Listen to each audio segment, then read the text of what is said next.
आज हम कक्षा 9 द्वितीय भाषा का चैप्टर नंबर 22 वीरों का कैसा हो वसंत का अभ्यास करेंगे, जो कि एक कविता है वीर रस से परिपूर्ण।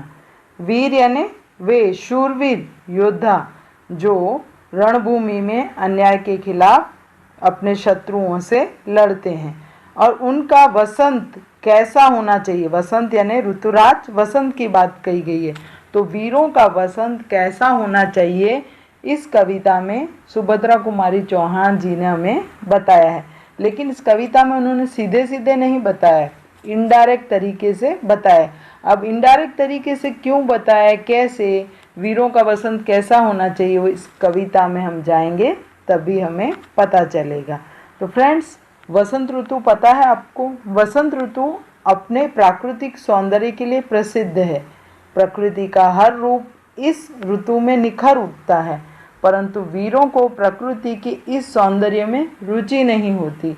उन्हें तो उन शत्रुओं से लड़ने और उन्हें परास्त करने में रुचि होती है जो अनीति और अन्याय के सिवा कुछ नहीं जानते। उन्हें बाग बगीचे नहीं बल्कि वे स्थान पसंद होते हैं जहाँ शौर्य और पराक्रम के फूल खिलते हैं। प्रस्तुत कविता में कवयित्री ने यही भाव बताया है कि वीरों का वसंत कैसा होना चाहिए। तो फ्रेंड्स, इस कविता पे जाने से पहले हम इस कविता की कवयित्री सुभद्रा कुमारी चौहान का संक्षिप्त परिचय प्राप्त करेंगे। सुभद्रा कुमारी चौहान का जन्म प्रयाग के ठाकुर रामनाथ के घर हुआ था। कास्थवेस्ट गर्ल्स कॉलेज में आपने शिक्षा प्राप्त की। आपका विवाह खंडवा निवासी लाला लक्ष्मण सिंह चौहान के साथ संपन्न हुआ। सुभद्रा कुमारी चौहान ने कांग्रेस के असहयोग आंदोलन में भाग लेने के लिए अपना अध्ययन छोड़ दिया और पति को भी देश सेवा में भाग लेने के लिए प्रेरित किया। सन 1947 ईस्वी सन की 15 फरवरी को जबलपुर के समीप एक मोटर दुर्घटना में उनका देहांत हो गया। सुभद्रा कुमारी चौहान न केवल एक स्वतंत्र सेनानी रही, वरन उन्होंने साहित्य सृजन भी विपुल मात्रा में की। मुकुल व त्रिधारा इनके काव्य संग्रह हैं। बिखरे मोती, उन्मादिनी, सीधे साधे चित्र मुकुल कहानी संग्रह है, और बिखरे मोती नामक पुस्तक पर उन्हें सर के सेरिया पुरस्कार प्रदान किया गया था। सुभद्रा कुमारी चौहान की भाषा शैली सरल और सुबोध है। प्रस्तुत कविता वीरों की शूरवीरता को प्रोत्साहित करती हुई उत्तम काव्य रचना है। पूर्व, पश्चिम, उत्तर, दक्षिण चारों दिशाओं से पुकार आ रही है। पर्वत, हल्दी घाटी, सिंहगढ़ भी तैनात हो गए हैं, तो वीरों का वसंत कैसा हो, यह कहकर कवयित्री ने शूरवीरों का उत्साह बढ़ाया है। तो फ्रेंड्स, इस कविता पर जाने से पहले कुछ जो इस कविता के अंदर पात्र आ रहे हैं उनका हम परिचय दे देते हैं। इस कविता में अंतिम पंक्तियों में भूषण, चंद, तानाजी और राणा की बात कही गई है। तो भूषण ये वीर रस के कवि थे। छत्रपति शिवाजी के दरबार में इनका प्रतिष्ठित स्थान था। चंद बरदाई ये पृथ्वीराज चौहान के मित्र और वीर रस के कवि थे। इन्होंने पृथ्वीराज चौहान की वीरता का वर्णन करते हुए पृथ्वीराज रासों की रचना की है। तानाजी छत्रपति शिवाजी की सेना के वीर योद्धा और स्वामी भक्त पुरुष। इन्होंने सिंहगढ़ किला जीता था पर स्वयं युद्ध में मारे गए थे। राणा यानी यहाँ पर महाराणा प्रताप, जिन्होंने हल्दी घाटी के मैदान में सम्राट अकबर से युद्ध किया था। तो फ्रेंड्स, चले हम इस वीरों का वसंत कैसा होना चाहिए कविता रसास्वाद करेंगे। वीरों का कैसा हो वसंत, वीरों का कैसा हो वसंत, कवयित्री ने प्रश्न पूछा है। आ रही हिमाचल से पुकार है उद्धति गरजता बार बार, प्राची पश्चिम भूनभ अपार, सब पूछ रहे हैं दिग दिगंत, वीरों का कैसा हो वसंत। यानी कौन कौन पूछ रहा है वीरों का वसंत कैसा होना चाहिए। चारों ओर से एक ही प्रश्न पूछा जा रहा है। हिमाचल पर्वत, गरजता हुआ सागर और पूर्व पश्चिम आदि सब दिशाएं एक ही प्रश्न पूछ रही हैं कि वीरों का वसंत कैसा होना चाहिए। हिमाचल पुकार कर पूछ रहा है, सागर भी गरज गरज कर बार बार कह रहा है कि पूर्व, पश्चिम, पृथ्वी, आकाश सब यही पूछ रहे हैं कि वीरों का वसंत कैसा होना चाहिए। आगे देखते हैं। फूली सरसों ने दिया रंग, मधु लेकर आ पहुंचा अनंग, वधु वसुधा पुलकित अंग अंग, है वीर वेश में किंतु कंत, वीरों का कैसा हो वसंत। फूली सरसों यानी इस समय ऋतुराज जब वसंत आता है तो सरसों की फसल होती है, तो सरसों की फसल ने अपना रंग दिया है पीला। मधु यानी भंवरा, मधु लेकर आ पहुंचा अनंग, वधु वसुधा पुलकित अंग, वसुधा यानी धरती, तो वधु की तरह सजी हुई है, वसंत ऋतु चल रही है और उसका अंग अंग पुलकित हो रहा है। लेकिन वीर वेश किंतु कंत, जो स्वामी है ऋतु का, जो वीर है वो अपने वेश में ही है, वीरों की जो वेशभूषा है उसी में वो सज्ज है। और फिर भी ये सब पूछ रहे हैं कि वीरों का वसंत कैसा होना चाहिए।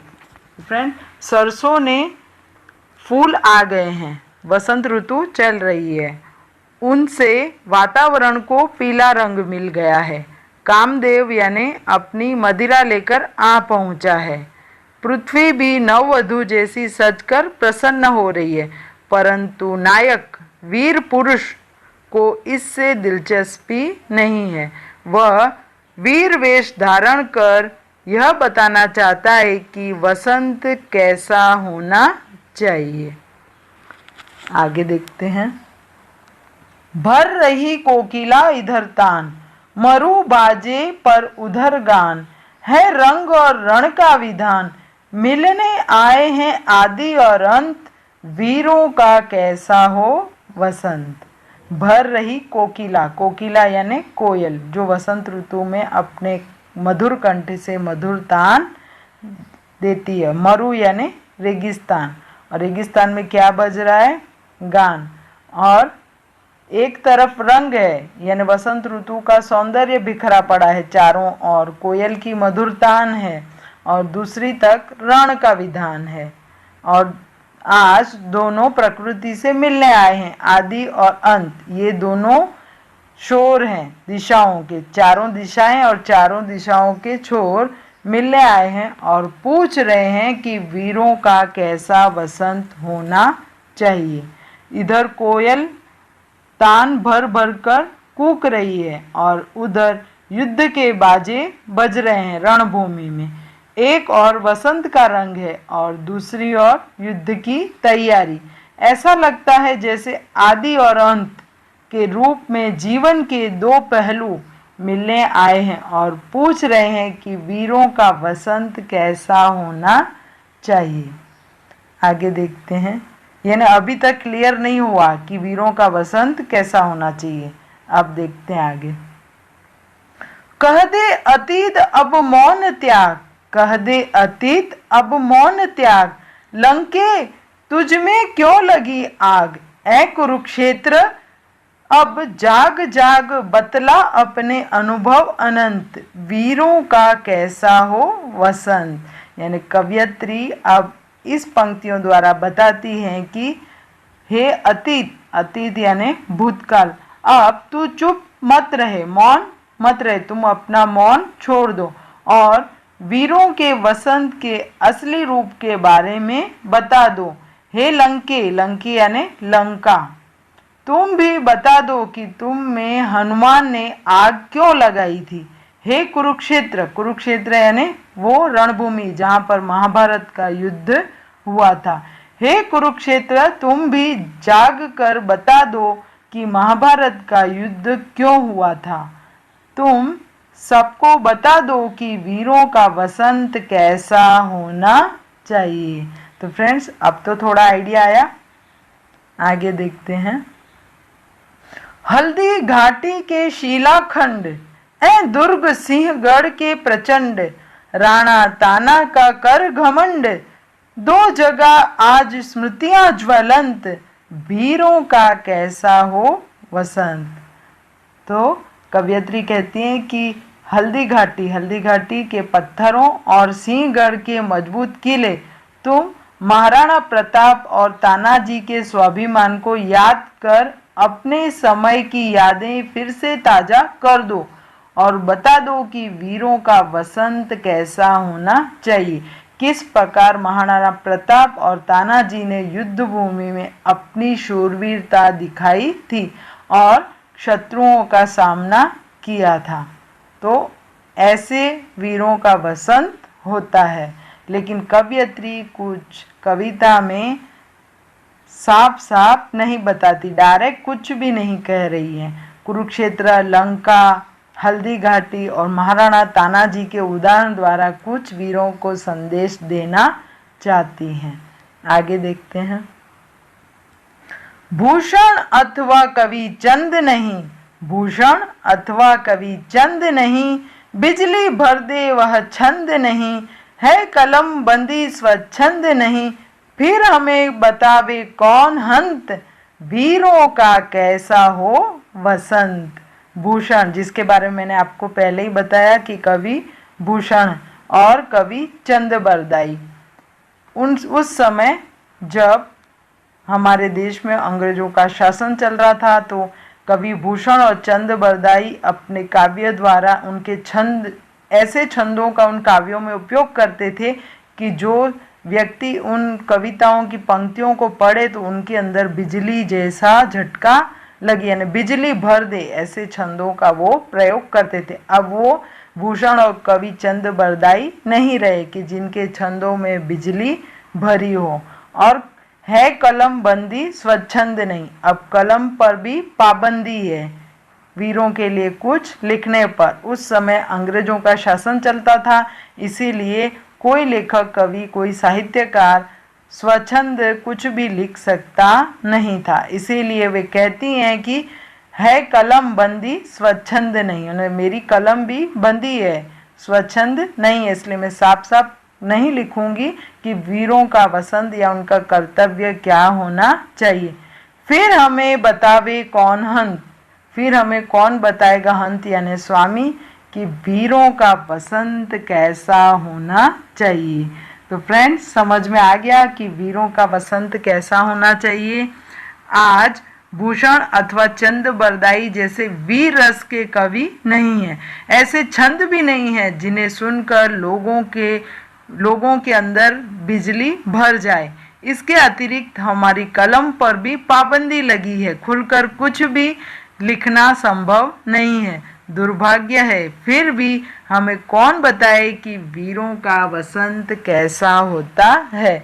लेकिन कवयित्री ने डायरेक्ट इनडायरेक्ट कविता में इन वीरों के उदाहरण देखकर हल्दी घाटी, कुरुक्षेत्र, लंका के और तानाजी, महाराणा प्रताप के उदाहरण देकर बता ही दिया कि उन शूरवीरों ने जैसे रणभूमि में पराक्रम दिखाए थे, ऐसे ही आज अन्याय के खिलाफ जो शूरवीर लड़ रहे हैं उनका भी यही कर्तव्य होना चाहिए, उनका भी रणभूमि में वही स्थान होना चाहिए। उनके लिए वसंत ऐसी ही होती है। अब दो विधान है, एक तरफ रण और एक तरफ रंग, तो अब उन्हें सोचना है कि उन्हें क्या करना है, उनका वसंत कैसा होना चाहिए। तो फ्रेंड्स, समझ गए। एक बार फिर से इस कविता का सार समझ लेते हैं ताकि हमें भी समझ में आ जाए कि हमारा भी हमारे देश के प्रति, हमारे परिवार के प्रति क्या कर्तव्य है। फ्रेंड्स, हिमालय पर्वत गरजता हुआ सागर, पूर्व पश्चिम आदि सब दिशाएं एक ही प्रश्न पूछ रही हैं कि वीरों का वसंत कैसा होना चाहिए। वसंत ऋतु में सरसों फूली है, कामदेव भी अपनी मदिरा लेकर आ पहुंचा है, पृथ्वी भी प्रसन्न है, किंतु वीर पुरुष को इसमें रुचि नहीं है। वह तो यह दिखाना चाहता है कि वीरों का वसंत कैसा होना चाहिए। इधर कोयल कूक रही है और उधर युद्ध के वाद्य यानी बाजे बज रहे हैं। एक और रंग है तो दूसरी ओर रण है। ऐसा लगता है जैसे जीवन के दोनों शोर आदि और अंत आज मिलकर पूछ रहे हैं कि वीरों का वसंत कैसा होना चाहिए। अतीत का ही प्रश्न का उत्तर देना, लंका और कुरुक्षेत्र में हुए वीरों के पराक्रम से ही वीरों का वसंत कैसा हो, इस प्रश्न का उत्तर दे सकेंगे। राणा प्रताप और तानाजी मालसुरे की वीरता और बलिदान वीरों के वसंत की यादें ताज़ा कर देंगे। आज भूषण और चंद बरदाई जैसे वीर रस के कवि भी नहीं रहे और कलम पर भी पाबंदी है, तो फिर हमें कौन बताएगा कि वीरों का वसंत कैसा होना चाहिए। फिर भी हमें पता ही चल गया। तो फ्रेंड्स, आपको समझ में आ गई होगी कविता। आशा करती हूँ कि यह कविता का भाव भी आपने समझ लिया और आपको पता भी चल गया कि वीरों का वसंत कैसा होना चाहिए। तो इससे ये भी पता चल गया होगा कि एक विद्यार्थी का कैसा कर्तव्य होना चाहिए विद्या के प्रति, अपने स्कूल, अपने परिवार के प्रति, अपनी जवाबदारियों के प्रति। तो ओके फ्रेंड्स, चलिए इस कविता में आए शब्दार्थ हम देख लेते हैं। उद्धति यानी समुद्र, प्राची पूर्व दिशा, नभ आकाश, दिग दिगंत अनंत, मधु यानी भंवरा, वसुधा पृथ्वी धरती, कंत स्वामी, मरु रेगिस्तान, अतीत यानी भूतकाल, घमंड यानी अभिमान। तो फ्रेंड्स, आशा करती हूँ कि यह कविता आपको अच्छे से समझ में आ गई होगी।